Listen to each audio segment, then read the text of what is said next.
Brad Williams, Labor Compliance Group newsletter. Here we have a civil wage penalty assessment. I'm going to discuss some of the intricacies, the requirements that DIR imposes on you, enforces. If you fail to follow this information, you're going to be subject to serious penalties. I'm not an attorney. I'm not giving any legal advice. I am reviewing this decision by DIR.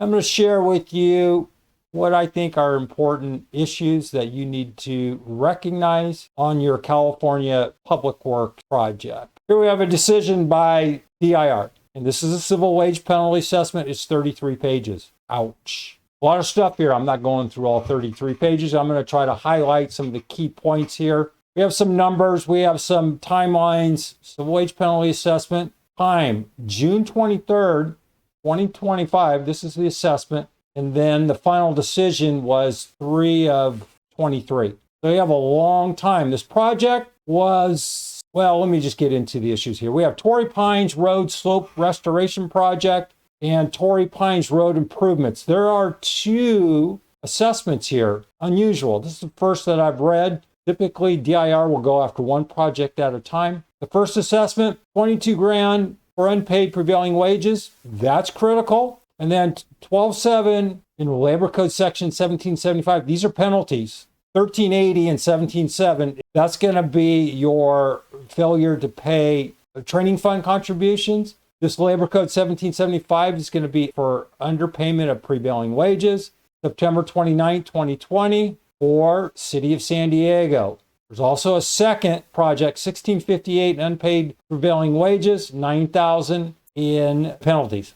Here we have Kristen Keeming as counsel for Anton, and then we have DLSE, which is now the director. Beginning of 2024, removed DLSE and now is referenced to the director. Lance Gracella appeared as counsel for DIR. What are the issues here? The work subject to the assessment was performed on public works, required the employment of apprentices and the payment of prevailing wages. Under, and this is where DIR hangs their hat, these labor code laws, 1720 through 1861. The assessment was served timely. It's another critical area that if you're assessed a civil wage penalty, there's going to be strict timelines, requests for review, timely. The enforcement files were requested and produced in timely fashion. Again, if you fail to follow all of these rules, you're going to be subject to more punishment.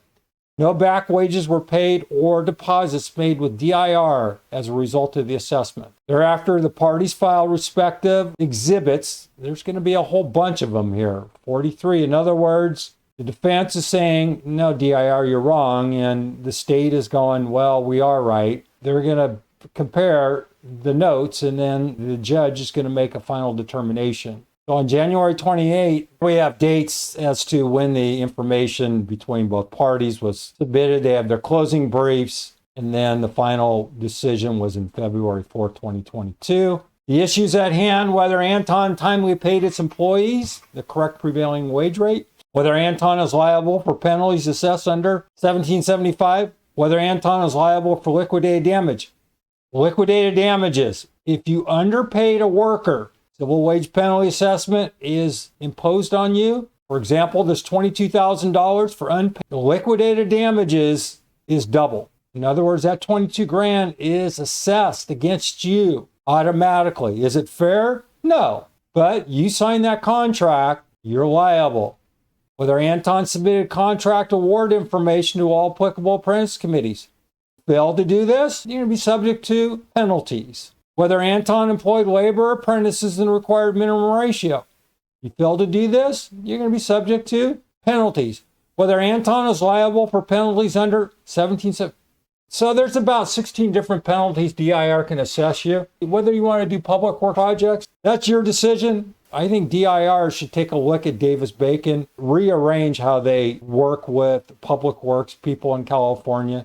Davis-Bacon, they assign a contract administrator to every project. Their job is to oversee the day-to-day workings, making sure everyone's being paid the correct wages. And let's see, Davis-Bacon covers 50 states, but DIR works against contractors and subs as opposed to helping them. Facts, the awarding body advertised this project in 2017, as I have stressed time and time again. Accurate record keeping. You're not going to remember this project 2017. Here you are, it's 2023. You're going through this process. The rule of thumb is keep accurate records, so if there is an issue at hand, you can go back to your records. The point is you need to be able to argue your points. And the points are, there were 43 exhibits. If you can't explain those comprehensively, you're going to lose. So clearly your data may have been lacking. Here we have Project 1 and Project 2. Torrey Pines Road improvements, Torrey Pines Road slope restoration.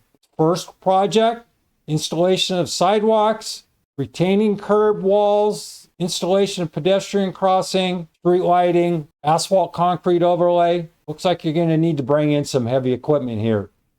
Project 2, excavation of the toe of the slope to achieve the required space for the sidewalk, removal of soil, debris, installation of soil nails, and a whole bunch of other stuff. Again, this looks like you're going to need to bring in some heavy equipment. If that's the case, you need to make sure you've picked the proper wage classification. Anton had workers on the Torrey Pines Road Project from March 5th to April 11th, 2019. Like a 10-month project. It was a sizable project. I would think that this GC, Anton, has enough experience to recognize the proper classification. Anton's first employed workers classified as tree maintenance on the Torrey Pines Road Project on March 2018. Anton's first employed a worker, it classified as laborer on the Torrey Pines Road on March 2018. This is another critical area. DIR always needs to know when there's a project completion date.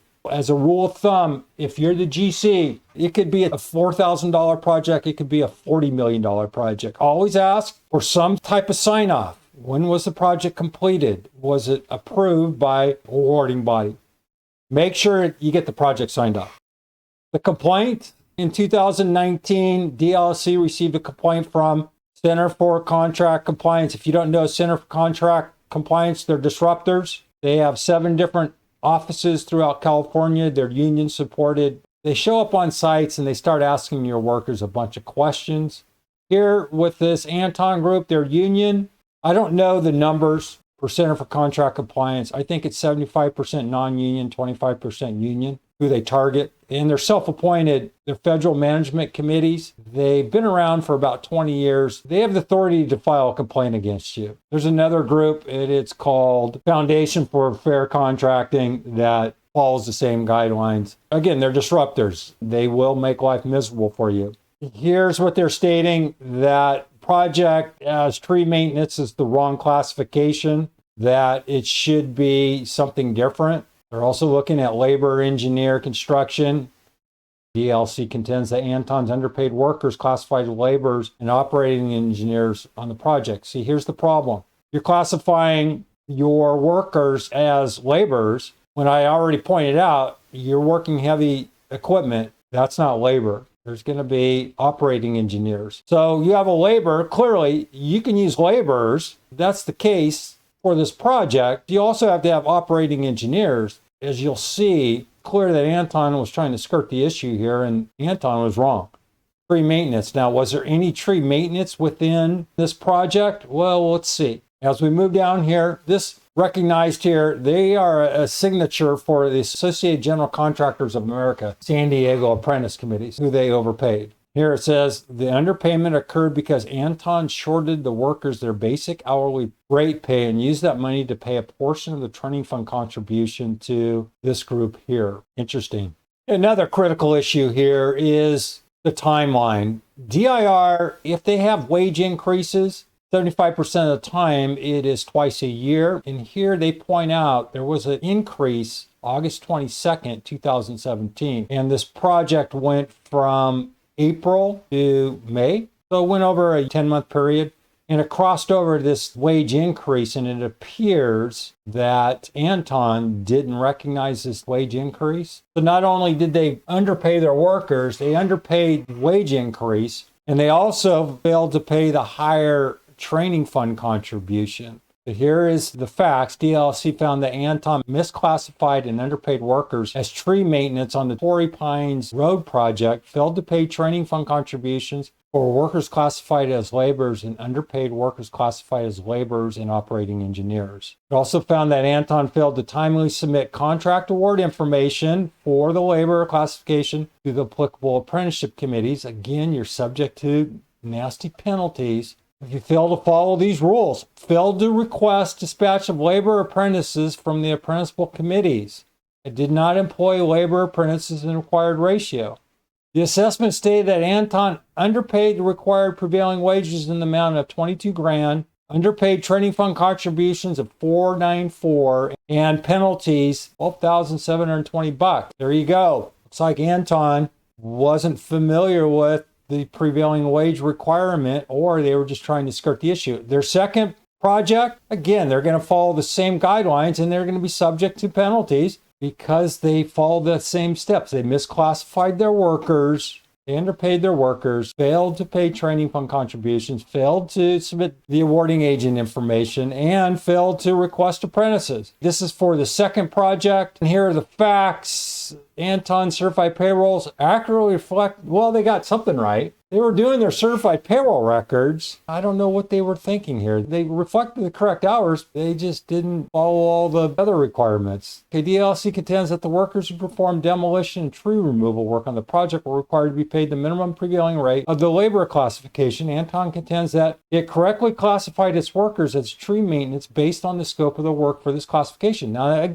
if you have taken my labor compliance course, I touch on this and how important it is to understand the scope of work. If you don't understand what I'm talking about in terms of the scope of work, sign up for that course. It's worth it. It's 6.5 hours. I cover everything you're going to need to know to avoid this problem. The calculation set for the public works audit for both projects. So the numbers, the hours are correct. They just misclassified their workers.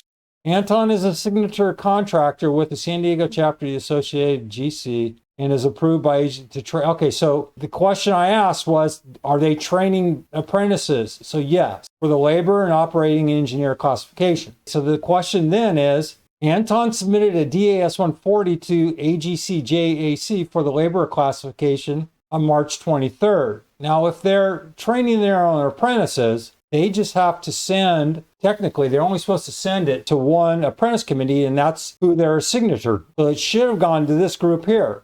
Anton employed labor apprentices for a total of 48 hours for the Torrey Pines Road Project. After issuance of the assessment for the Torrey Pines Road Project, Hazard withheld $36,000 from Anton and transmitted those funds to the awarding body.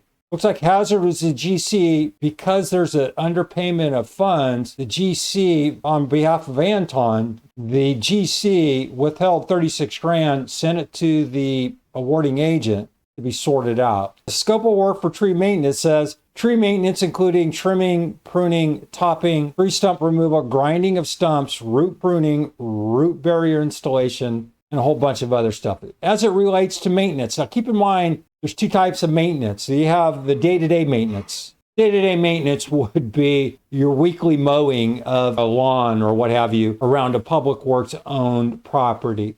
Maintenance in this respect would be, let's say you have a canal, you have a bunch of overgrown trees. Annually, you go in and you clean all that stuff up. That would be the classification for tree maintenance. This project didn't mention anything about tree removal. So let's go on and state how and where this classification might be right or might be wrong.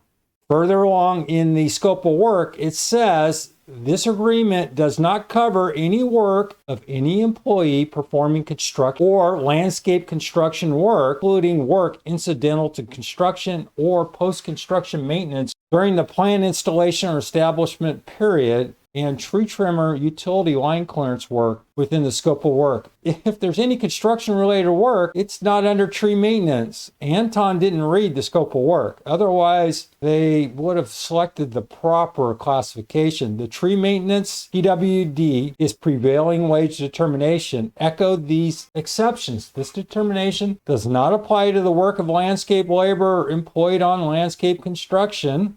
The applicable scope of work for the labor classification includes street and highway work, grading and paving, excavation of earth and rock, including non-destructive utility lines. You can read this, but it was pretty clear. The job description, what the requirements stated. They're going to move some dirt. They're going to do some slope improvements. They're going to be cutting into a slope using heavy equipment. Then there's going to be some incidental stuff that's labor related. Pretty clear. There's really no guesswork here. Seems on the surface that folks at Anton, and I don't know who this group is. I'm just interjecting my opinion that they didn't read the scope of work. And it was probably an honest mistake. And you know, with DIR, honest mistakes are punished heavily. You can read this. It's going to enforce DIR's argument as to the proper classification. As to the discussion here, the purpose of the California Prevailing Wage Law, overall purpose of the Prevailing Wage Law is to benefit and protect the employees in the Public Works Project. With Sardia Construction, DIR hangs their hat on. You should read this ruling, and this is by state Supreme Court. They just make this requirement that prevailing wages are fair, and if you sign a particular contract, you're going to have to follow this law or these laws. When DLSE determines that a violation of the prevailing wage law has occurred, it may issue a written civil wage penalty assessment. Well, here you go. This is a civil wage penalty assessment. This is all the rulings. Here are all the laws that anytime you sign a contract, DIR's lawyers use this as their argument. Well, did you follow section 1775 or 1777 or 1776? In this case, DLSE presented supporting documentation for the underpayment of prevailing wages to workers on the project. They're going to state, I know we rehash this over and over, what was the construction? It was the installation of sidewalks, retaining curbs, walls, installation of pedestrian crossing. Where does tree maintenance fall into this? Right off the bat. Now let's go into the second one. And the second project is removing and replacing existing barrier rails and sidewalks, removing entire existing raised medians, repairing the concrete bridge, modifying traffic signals, placing street lights, etc. Again, where is tree maintenance? Common sense. Anton, really? You should have read the scope of work. We understand what you were doing, trying to save a buck. Well, you didn't save a buck. You can go through here and it's just going to say you did not follow this requirement.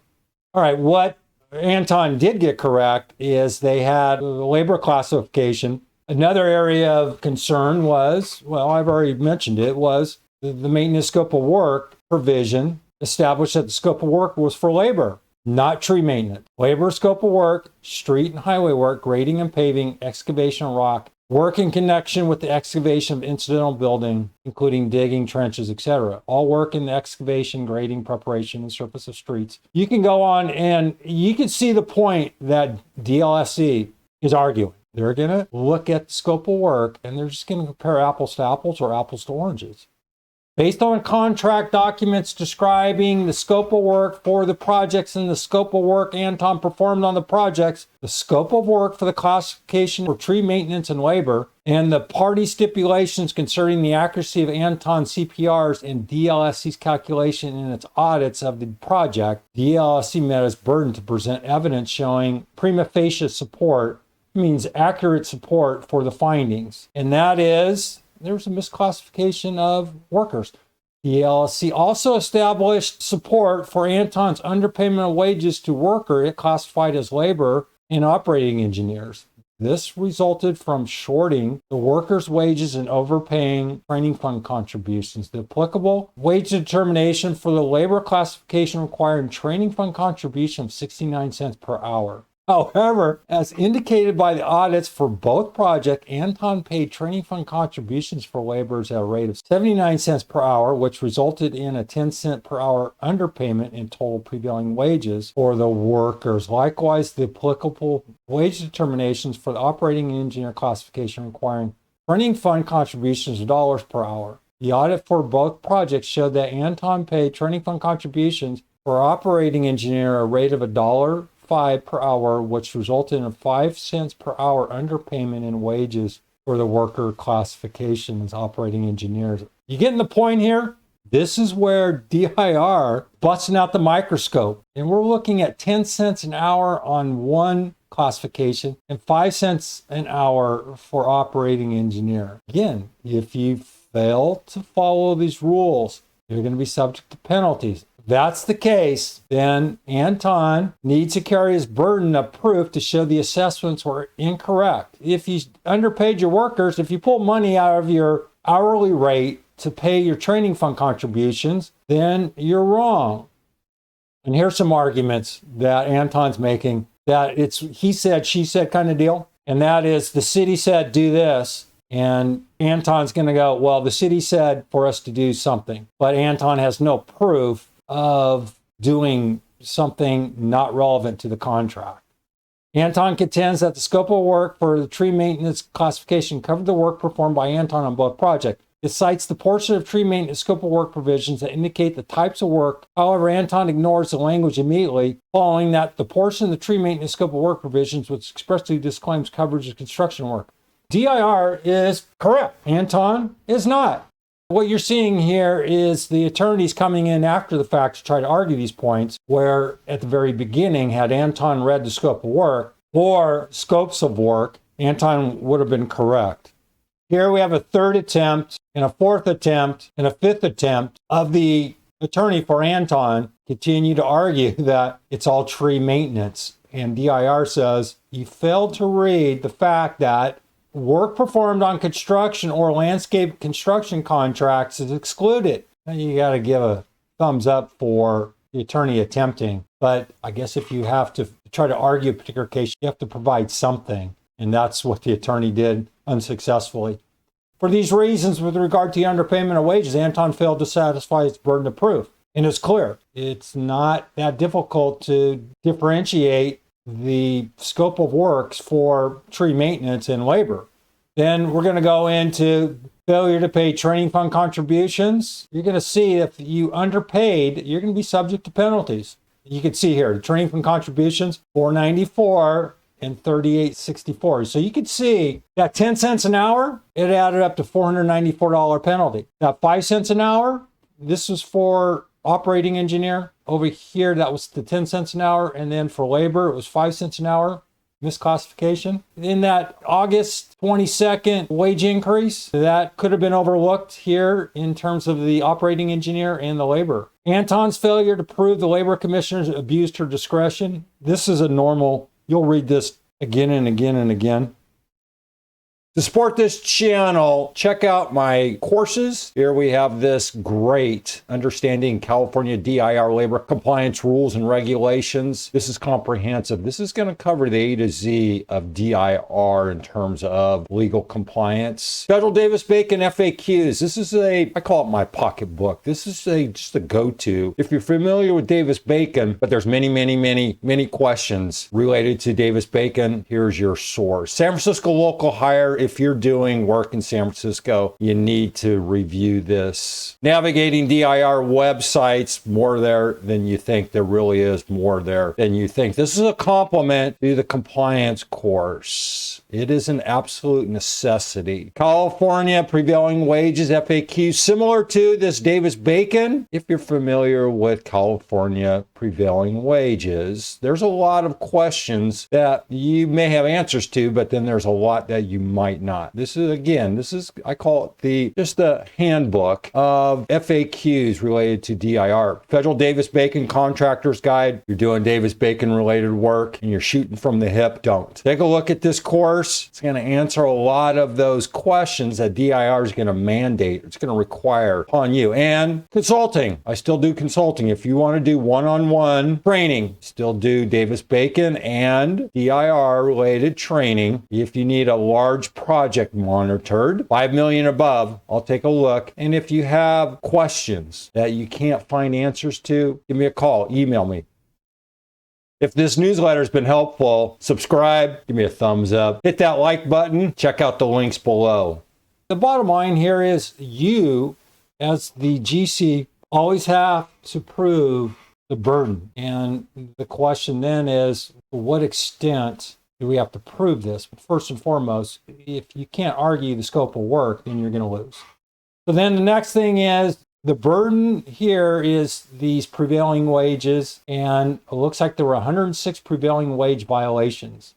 The DLSE assessed Section 1775 penalties at the rate of $120, which is less than the statutory maximum for 106 prevailing wage violations on the Torrey Pines Road Project. So that's 120 times 106. That's why there's a $22,000 fine. Then the question is this a fair number? Because DIR does have a little discretion here. They can go all the way up to 300 based on whatever they find relevant. Here's 1775 penalty. I'll explain what these are in a different newsletter. The burden was on Anton to prove that DLSE abused its discretion. It didn't. It disputed the clearing and the training fund contribution. It provided no compelling or probative evidence establishing that the workers had not been misclassified or underpaid for the reasons addressed above. While Anton argued that it classified its workers as tree maintenance in good faith, there's no evidence that Anton made a good faith mistake. Here, I said, was it an honest mistake? But DIR says no. Or, and this is something that if you receive a civil wage penalty assessment, do you promptly and voluntarily correct its misclassification error and the consequent failure to pay the correct prevailing wage? That's critical. If you take my compliance training course, I explain why this is so important. Anton's lack of any reasonable defense to worker classification supports this larger fine. Section 1775, subdivision A2 grants the labor commissioner discretion to mitigate the statutory maximum penalty per day in light of the prescribed factors, but it does not mandate mitigation in all cases. Further, the director's not free to substitute her own judgment. The labor commissioner mitigated the penalty rate from 200 per violation to 120. It said, depending on the violation, if it's underpayment of prevailing wages, it could be $300 a day. It could be as low as 100 or up to 300, depending on what the commissioner feels right. Anton has not shown any abuse of discretion in the rate. So in other words, if you had a previous civil wage penalty assessment against you, commissioner most likely is going to hit you with $200 a day. Accordingly, the assessment of 1775 penalties is $120 a day times 106. There were 75 violations and $9,000 for the Voltaire Project. Again, this is 120 times 75 for $9,000. Anton is liable for liquidated damages. As I mentioned, liquidated damages, let's just read this real quick. Subsection 1742 provides the imposition of liquidated damages as follows. After 60 days following the service of a civil wage penalty assessment, the affected contractor or sub and surety shall be liable for liquidated damage in an amount equal to the wages or portion thereof that still remain unpaid. If the assessment subsequently is overturned or modified after administration or judicial review, liquidated damages shall be payable only on the wages found to be due and unpaid. What does that mean? That means that $22,000 and the $1,650, if that was not put into escrow within the 60 days of your review and you lose your argument, that 22 and 16 you lose. Then they're going to go in, if you fail to pay your training fund contributions, contractors are not already employing sufficient registered. Okay, again, if it's an apprenticeable craft, you fail to send out that DAS 140, 142 to all the committees. Well, again, they're training their own.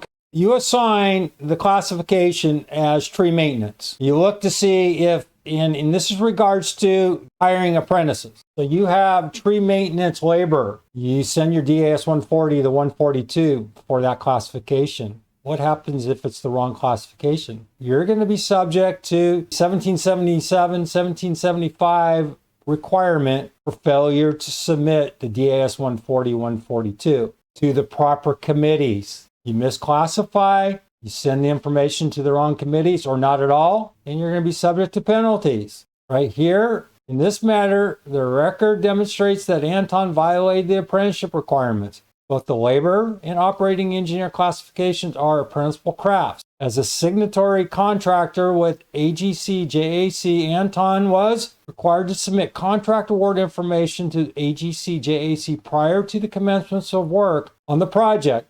Anton's first employed worker on the Torrey Pines Road Project was 2018.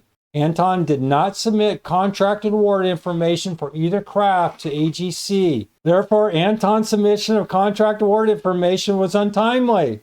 You can see how ridiculous this gets. The point here is, if you're going to do public works project, why I'm doing these videos. I want you to make sure you understand all of the requirements. This is what DIR is going to go through. They're going to pull every fact possible.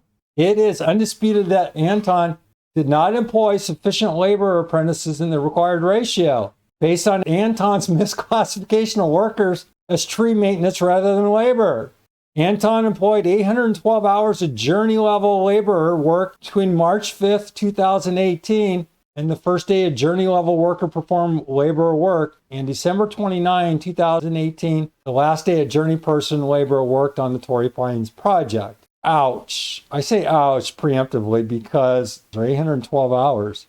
Therefore, Anton was required to employ labor apprentices on the project for a total of 162 hours, but Anton only employed labor apprentices on the project for a total of 48 hours. For this reason discussed above, there's no merit to Anton's argument that it employed the minimum ratio of labor apprentices because it did not improperly classify workers as tree maintenance rather than labor. Anton argued that it was not required to request dispatch of labor apprentices because it had the approval of AGCJAC to train apprentices. However, and this is critical, however, because Anton did not employ the efficient number of labor apprentices, Anton was required to request dispatch of apprentices from the apprenticeship committees providing training in the labor craft in the geographic area of the Public Works project. Ouch. I hope you understand how complicated this can get. Here you have the apprenticeship requirement, even though Anton is a signator, they're training their own apprentices. And they said they only completed 48 hours of apprentice and there's 162 hours required. Now, I don't know why they miscalculated a simple 20% ratio, 842 hours, and they only completed 48 hours. I can only conclude that training only one apprentice, and if they had only one apprentice wouldn't cover the 162 hours. So if that's the case, you as the GC or sub need to send out a DAS 142 to all apprentice committees in the geographic area to try to fulfill that 162 hours, even though in Anton's mind that they were training appears to be one apprentice. The requirement is you must try to fulfill the 5-to-1 ratio by the end of the project. They didn't do that. And if that's the case, they're required to send that DS 142 to all apprentice committees in the geographic area. But again, they misclassified their workers. They sent it out for the apprentice committees for tree maintenance where it should be labor. Big mistake. Anton failed to prove the labor commissioner abused. Again, they're going to use this argument that the commissioner has the right to assess a penalty, and this is for underpayment of workers. The commissioner has the right to assess either $100 up to $300 a day. In short, the commissioner has the right to penalize you up to $300 a day. And then the other argument is, did the contractor sub knowingly violate Labor Code 1775? Here, the argument is, did the sub or general know the requirements? Well, you signed the contract. And the contract states you're required to follow Labor Code Section 1777.